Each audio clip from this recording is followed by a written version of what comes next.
You are listening to the Real Estate Influencer Podcast.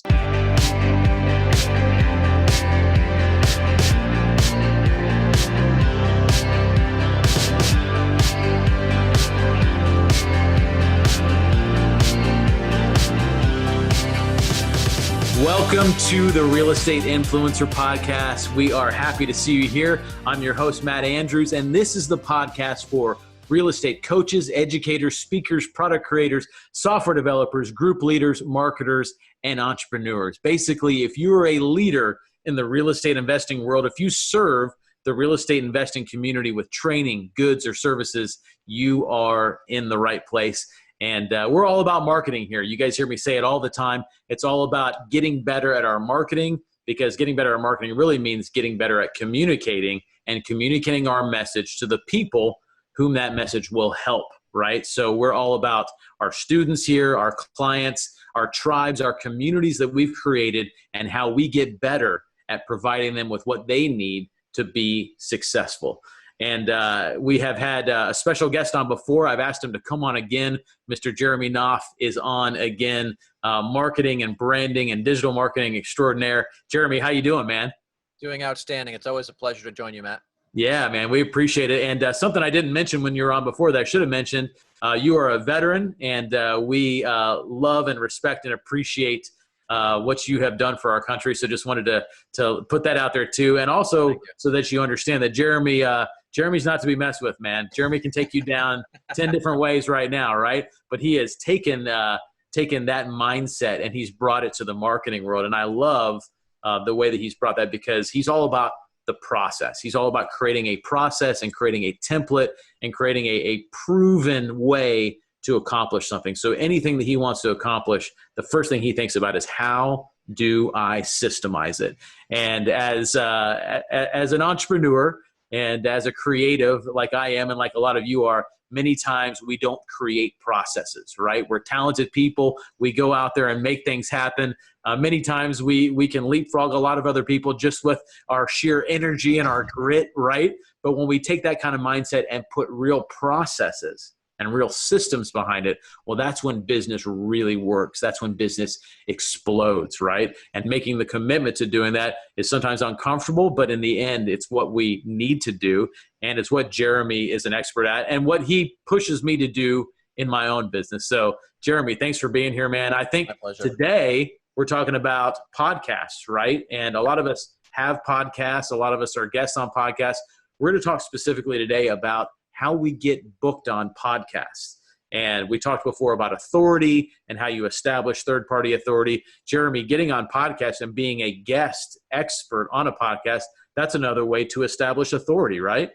Absolutely, it is. And, podcast hosts are always looking for content, right? They're always looking for knowledgeable people to interview, right? We've always got to produce new episodes. So this is something that is beneficial for them as well. So it's not just purely an ask, you're helping them, but we have to approach it the right way. And that's where, in the previous episode, we talked a lot about process as it relates to engaging with certain people in the media. And I want to touch on that for a second. And for those of you who didn't see that episode, I highly encourage you to go check that one out. But we talked a lot about the process, and the process matters, because if we don't have a process, then when things get chaotic or things get busy or difficult, things are going to start falling through the cracks, right? And a lot of people make this mistake of thinking, well, my business is too complicated for a process, or it's just too dynamic. And that's frankly bullshit, right? I can't think of a more complex situation than combat. And we have a process for everything. Like, we have a specific way to plan a mission. We have a specific way that we're going to clear a building or engage a patrol. Like, all of the things that we're going to do, there is a specific process for it. It's called our standard operating procedures. And when the stakes are that high, you don't have a choice of whether or not you implement a proven process, right? It's not really a choice at that point. But in business, many times, you're right, we get lazy. We live with second best. It's not a life or death scenario, so we don't put those systems and processes into place like you learned in those types of situations. Right. But, you said something interesting. You said it's not a life or death scenario. And while that's technically accurate, I think the situations that we deal with as entrepreneurs the stakes are a lot higher than we realize, right? It's not just, keeping this business going, but think about the tangential effects, the ripple effects that our business has in the world, right? If our business is doing great, now we're providing for these other families that work for us, and then they can provide for their families, and so on and so forth. And it just ripples out. So, I mean, doing it right, the better we can all do, the better we all will do. So, you know, having that process to be as efficient and as effective as we can is important. So for anyone that didn't catch that episode, I do encourage you guys to go back and check out that episode. Some of the same stuff we talked about in those processes can be used in what we're talking about here. But as far as getting on the podcasts, a really simple way we can do this, and of course, there's some things we talked about in the other episode for engaging with those podcast hosts. Let me go ahead and share my screen here. Yeah, and on that, for those of you that didn't catch that, go back and listen to that episode, because we really talked about being very purposeful in creating the list of people that you want to do business with, people that you're prospect targeting, people that you want to engage with more, and Jeremy's process and kind of the thought behind how you do that and why you do that and what the long-term, short-term and long-term dividends are of that. So go back and watch that one, because what we're talking about in how to get booked for podcasts, it's almost kind of like part 2 in a series that'll really help you guys establish third-party authority. Awesome. So what we're going to do here is we're going to find podcasts that are relevant to us in our niche. I'm going to just, I don't know if this is going to turn up any results here, but we'll use Christina as an example. Okay. Yeah, Christina Krause is a data expert in the real estate investing world. I think it's SE is her last name, I think. You're right. All right, yep. So let's do this. So basically what you can do is you can take somebody who is a leader in the industry. Could be on the same level as you, could be significantly higher up the food chain, could even be below you. But basically what we're going to do is we're going to use that person's name to find other podcasts that we may not be aware of, and then reach out and eventually pitch the host of those podcasts. So let's use Christina. Hopefully she's been on some podcasts. I suspect she has. Flip Talk. Okay. So basically here we now have a slew of podcasts that she's been on. So you know that if you find somebody that does something similar to what you do in some way, it doesn't have to be exactly what you do. You can basically just plug in their name along with the word podcast, and you're going to get this list of all of the podcasts that Google is aware of that person has been on. And we know a lot of these people. She's on Don Costa's podcast there. I see REI Live. I see Trevor Mock with Carrot. So a lot of these are kind of the influencers that we know, and in many cases are part of our family mastermind that you're a part of, Jeremy. Absolutely. Absolutely. So there's a couple of things we can do with this information once we've got it. So I would take this information and put it into the spreadsheet that we talked about in the previous episode, and then start engaging with these podcast hosts. Now, we don't necessarily have to wait until we've developed a relationship with them, but if you're not in a rush, I encourage you to wait a little while before we rush into pitching them. Start building a little bit of engagement, build a little bit of a relationship with them. You can find them wherever they are, whether they're on LinkedIn, Facebook, Twitter, and just start building that relationship with them. When it comes time to pitch them, there's 2 ways you can go about this. So if you're using someone's name to find podcasts like this that happens to be a friend of yours or an associate, you don't have to know them super well, you could just ask that person for an intro. Now that warm intro is going to be significantly better than you just cold pitching them. But if you don't have a relationship with that person, that's fine too. Then you just take this information, reach out to them and say, hey, I loved your episode on Christina Krause. It was really great. I especially loved such and such point. Like, find something particular about it that you loved and share that specifically with them of why you loved that episode. And then you're coming at this very differently than everyone else who's pitching them, right? Because when most people come up to a podcast host and they want to get featured as a guest on there, it's, hey, I'm great. I'm the best thing since sliced bread. I'm an expert. I've been doing this for 20 years. None of these things are anything that anyone cares about. Right. What they care about is they care that you're going to provide value to their audience, and their audience is going to give a shit about it. Yeah. So, what's in it for their audience? Yep. Exactly. So you have to frame it from that perspective. So you could take a current event that's in the news. So in the case of real estate, I know that in a lot of states, Matt and I were talking about this earlier, there's push for legislation to prevent landlords from evicting people, which is ridiculous. But you could talk about how that's going to impact your local economy, your local real estate market, whatever. If you're pitching them with something that's currently in the news, now you've got a good angle. And they already know that people are talking about it. They already know the media is covering it, so people are aware of it. So when you pitch them with something that's going to matter to their audience, and it's something that's of value to them rather than just you being like, hey, I'm great, you should have me on, then you're going to get a lot better response. Sure. And we saw that fairly recently. In fact, some of our friends did this with that were, kind of de facto experts on the payment protection program, on PPP, right? Yes. And so they kind of piggybacked on that story that was in the media to be on podcasts, to write articles, all about PPP. But what did it really do? In the end, it pointed back to them as an authority, and the platform or the publication was the third party that provided that authority. So this makes total sense, man. And I totally see the value in where you're going here.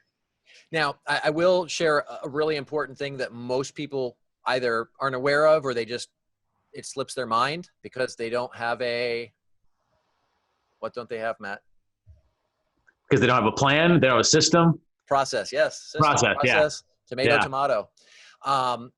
What people get wrong once they do get featured is they don't do anything with it. So that creates two problems. One, why go to the effort of creating this authority? Like, you're being featured for your expertise. Why would you not do something with that? But then further, why would you not share it? I mean, just aside from the bigger picture of, various things you could do with media on this, they don't even bother to share it a lot of the time. If you take that episode and you share it, not just right after it goes live, but share it regularly, right? Because that information is going to be useful for years to come. I mean, with the exception of certain things that are specific time frame type things, right? Like the PPP, that's probably not going to be something anyone's talking about next year. Right. But for the most part, if you're sharing evergreen type content, information that's going to be useful for now until forever, you can continue resharing that. There's no reason that you can't reshare this. Depending on how much activity you have on social media, you could probably share this once a month. Well, now you're driving traffic back to that person's podcast, and other podcasters are going to see on your social media, right? They go check you out and see, like, if you've engaged with them in some way or you've pitched them, before they say, yes, I'm going to interview you, they're probably going to check out your social. Yeah. They see that you're constantly sharing these podcasts that you've been on. They know that you're going to do the same for them, and they're more likely to bring you on. And then they're also more likely to bring you on again for repeat episodes in the future. So if we're doing that, we're reinforcing that authority, but we're also making it easier to get more features in the future. Yeah. There's always value, whether it's with a situation like this or, being on a podcast or getting third-party endorsement or any kind of business. If you make it easy for people to do business with you, and you put what they want or what their people want or what would serve them as the front thing that you lead with, right? And that's solid. That is going to do things for you from a communication and relationship building standpoint that you could never do without having a process for it, right? And absolutely. I think you and I have talked about it a lot. I mean, that's where the real relationships happen. That's where the real business happens, is in those cultivated long-term relationships. Could you meet somebody right now that you do business with and make a lot of money very quickly? Sure, that can happen. But more often, when does it happen? It happens when you have thoughtfully processed who you want in your life as a partner, who you want as an affiliate, or who you want as somebody to create something with, and then you go after it with that plan in place, and you cultivate multiple relationships like that, right? So Jeremy, you and I always talk about, we've got the coolest friends, right? We hang out with the coolest people. We have the family mastermind, there's the family reunion event, and other groups that we're a part of. We have got a really cool sphere of influence, and that doesn't happen by accident. Putting those kinds of people around you, that takes work, right? But the dividends that it pays surrounding yourself with those people, You can't put a price tag on it because it's exponential the way it gives back. Yeah, but it takes work, right? Like Right. a lot of It's people work. expect it to be easy. And where I see people fall short is they'll build the relationship, but then it'll just kind of die off. They won't put the effort into maintaining it. And the reality is, like, if you've got that process that we keep harping on here, if you've got that process, it's a lot easier to maintain that relationship. So it creates this snowball effect, right? Because, everybody looks at the short-term gains, but we also have to look at how is this going to impact us in the future? And if we continue to do things the right way like this, then, right now you may get okay results. But 5 years from now, if you keep doing this the same way, you could go and do something and boom, now you're getting 10 times the result from the same effort because of the exponential effect that this has had. Yeah, and systemizing it too allows you to take some of this front end stuff that you're talking about, like what we just did here, looking at Christina Krause and podcast, and then other related. This is kind of data mining, right? Yeah. Once we've created a system for this, we know who the person is we're looking for. We know what the keywords are. We know what the process is for then taking this information, putting it into a database. That could all be done by a virtual assistant or by an assistant or somebody else. That didn't have to be done by you. Right. That leaves then your time to actually do the reach out from influencer to influencer, from high level business operator to high level business operator, and craft that organically and really, kind of use your time in the best way. Right. So right. Absolutely. That's exactly what you should do. You can create a huge database of every podcast that you could ever be on as a guest. Right. And then once you've got that list, then you create kind of your personal approach to them. Right. Yeah. Systemizing it. Like, I definitely don't think we should be doing this ourselves. We create the system, we let a VA do it, or, maybe you've got a kid or a nephew or somebody. Like, I mean, this is kind of grunt level work. Mm-hmm. So just pulling that data together. Now, as far as reaching out, that's actually something that theoretically can be done by a VA as well, as long as they're trained and they're following a specific process, right? Like, you can write kind of a basic script that they can follow and then tailor that a bit to the specifics of each particular podcast host. But it's really important to have the framework laid out and give them some guidance as to where they're able to improvise and then where they're not able to improvise, because you don't want somebody, if they're communicating in your name, you don't want them to say something that's really outside of something you would say or do. Right. Yeah. Yeah. But definitely, certainly the data mining part of it. And then even a lot of the initial reach out process, the initial message could be sent, via message or email or text or something like that. And then once you get the response, once you get it to that next level, then maybe you come in at a certain strategic point. But yeah, I love that. I love it, man. That's awesome. So you've been on a lot of podcasts. This is how you did it? I didn't actually follow this because I didn't need to. I had a lot of relationships that I just kind of tapped into.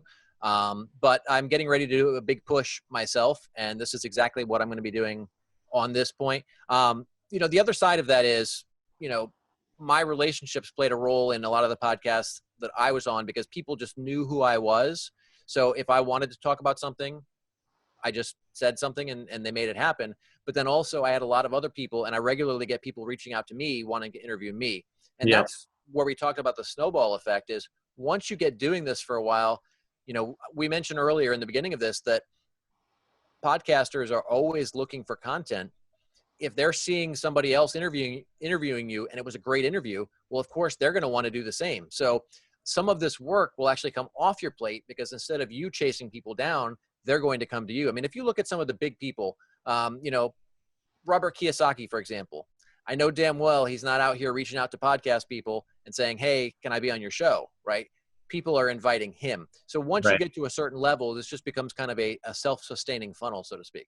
Well, you're almost showing them a template for, hey, this person could, you're watching them be interviewed by this expert. You're an expert. You could interview them the exact same way. Right. There's a shorthand already established there, right? It's kind of like the way a lot of newspapers pull their content from bloggers, right? Yeah. There's already a precedent set for it. They know, they understand the game. If I see Jeremy do a great interview with somebody about a certain marketing strategy, I know that I can ask Jeremy to come on to this podcast and teach us that same strategy. I've seen it displayed. I've seen it done. So yeah, you're right. It's just kind of it's almost like a demo. You're like putting a demo out there and showing people this is a way you can collaborate with me. So I love it, man. I think that's great. So, we're going to have you on again really soon. And I want to continue this line that we've been on with you of establishing authority, right? And we talked about, how you find how you reach out and kind of do the research on the people you want, how you cultivate those relationships. Today, we talked about how you get booked on podcasts, and there's a way deeper rabbit hole we can go on. Once you've got that information, you could have a professional booker book that stuff for you too. There's that way that you can kind of do that and systemize that part of it too. So, a highly skilled booker can do that kind of thing, or you do it yourself. But I want to stay on this authority line though. And so on the next episode that we have you on, I just want you to teach us something else that we can be doing to increase our authority, because the more we get our message out, again, it all comes back full circle, right? The more we get our message out, the more people that we're reaching that we're able to help, right? And so the clearer we are in defining our message, the clearer we are in, how we portray that to people. And then also the clearer we are on our methodology of how we get out to more people, how we get more exposure. It all fits in together because it increases that influence that you have and increases your ability to get the message out to help people. And that's why we stay on top of, the technology and methodology like this. And sometimes it's the simple things, and it's just systemizing them and doing them on a consistent basis that are where the real connections are made. Isn't that right, Jeremy? It's Absolutely. A lot of the biggest aha moments you and I have talked about are ones where it's like, well, duh, of course we should systemize that. And duh, of course we should do it every week for the next year, and right. And so, but we don't do it a lot of times if we don't kind of put it into a framework like you have. And so, again, I appreciate that about you. And guys, if you want to reach Jeremy, his last name is Knauff. It's Jeremy Knauff. You can just Google him and you can reach him a variety of different ways. You'll see him out there. Lots of articles, lots of podcasts, lots of other content pieces he has, and lots of ways to reach him. So feel free to reach him out there. And you can also talk with him and hang out with him in the Facebook group that we have, the Real Estate Influencer Facebook group that we've built for this podcast. And you can do that at reiinfluencers.com. Again, that's reiinfluencers.com. You'll go straight to a Facebook page, answer one or two questions so we know who you are, and see how you kind of fit into our club. And then you're going to be with hundreds of other people that are content creators, coaches, people that publish and educate on every different side of the REI world. You're going to be in there with those people and with experts like Jeremy that are in there. I see him in there almost every day, answering questions, talking with people there, helping enhance the businesses of the members of that group. So definitely go to reiinfluencers.com, jump in there, become a member of our group. It's free. We just want the right people in so that we can continue to grow our businesses and help each other. So Jeremy, again, appreciate you being here, man. Thank you so much. My pleasure. We will definitely get you on the show again really soon, talk about some more next level marketing practices. And thank you all for being here. And we'll see you on the next Real Estate Influencers podcast. See you guys. Thanks, everyone.